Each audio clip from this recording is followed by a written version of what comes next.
For today's video, mag-yard sale kami. Nagsiset up pa lang kami ngayon. Yan yung mga ibebenta ng asawa ko. Ayaw na niya daw.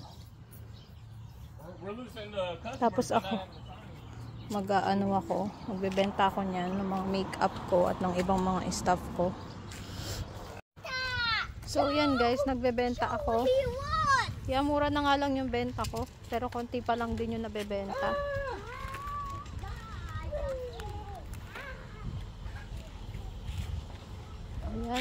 Ayan. Yan, binenta ko dito Victoria's Secret na ano. Ilalagay ko siya sa silong.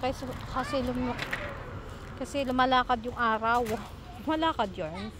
Yung araw kanina dito, silong siya kanina. Malilim siya nung sinet up namin. Tapos yung kinalkalan na nila, nabawasan na siya. Tapos ayan. Kaya ililipat ko siya doon sa may damo. Tapos, ito yung mga lumang damit ng baby. Yan yung lumang damit ng bata. Tapos, ito yung towel na binibenta ko. Nakuha ko siya sa Shein. Tapos, yung bulb sa Walmart pa yan. Tapos, yung mga summer, at saka pull-ups. Nibenta ko din. Konti lang yung paninda namin ngayon. Yung asawa ko nakabenta na ng motor. Pataasan kasi kami ng sale. Siya, mas panalo na siya sa pataasan ng sale kasi dami niya na nabenta. Tapos ang tumal ngayon ng mga tao, kaya wala akong masyadong benta. Naku, kulang pa nga pampadala sa sa tuition ng kapatid ko. So ayun, sana makabenta pa ako later. Hindi naman gaano mainit yung mga bata. Naglalaro sila.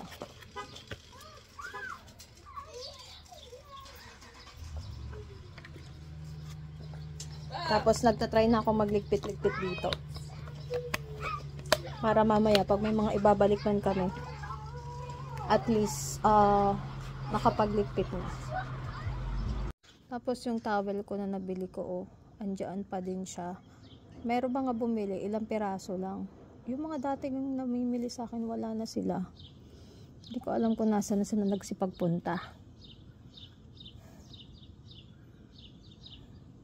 Ito, isang bin pa din siya.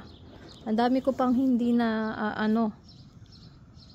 nabebenta. Tapos yung mga summer item, walang nabili. Magkano lang naman yung benta ko? $3 lang.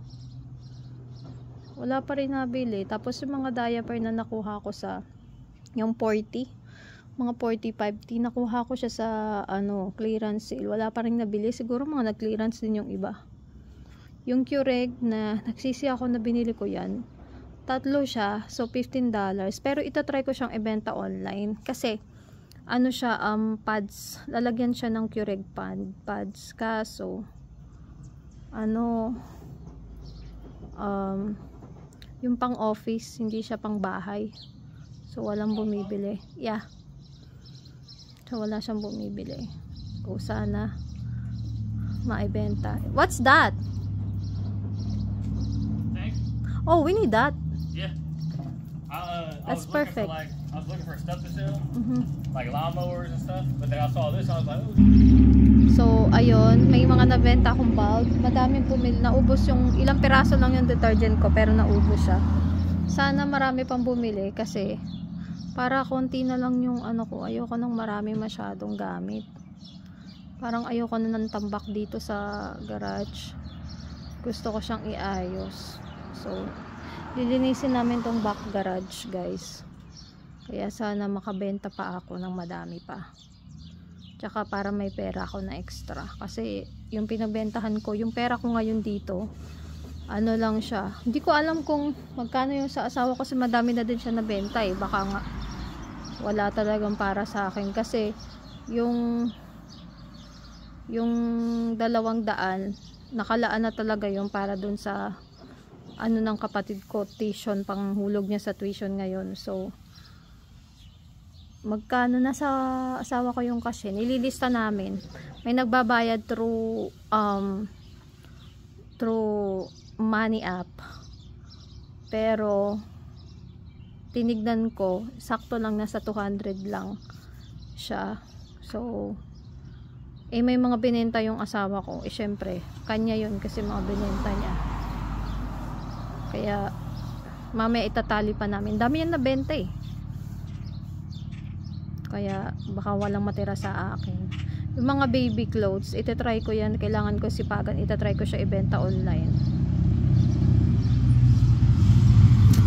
Kapag binenta ko siya online, kahit magkano lang makaano. Kaso ang ano kasi sa online, kailangan niyang picturean mo na maganda. May effort. Yun lang guys. So balikan ko kayo. So ayan guys, ang resulta ng yard sale. Ayan ang resulta ng yard sale. Ayan, ang dami pang natira. Hindi ko alam kung bibili sila. Pero, meron na akong pang padala sa kapatid ko sa enrollment niya. Kaso sana makabenta pa ako kasi para naman may pera akong pangharbat. Dahil naibenta ko na lahat ng sabon ko, guys. Wala na akong natirang sabon. So, guys, magliligpit na kami. Talaga maganda yung ano na to sa pagbebenta. Dami natira guys, di ko alam magagawin ka. So baka ibenta ko na lang sa kakilala ko yan. Ito ipopost ko to sa sa Facebook. Bebenta ko na lang siya per bundles.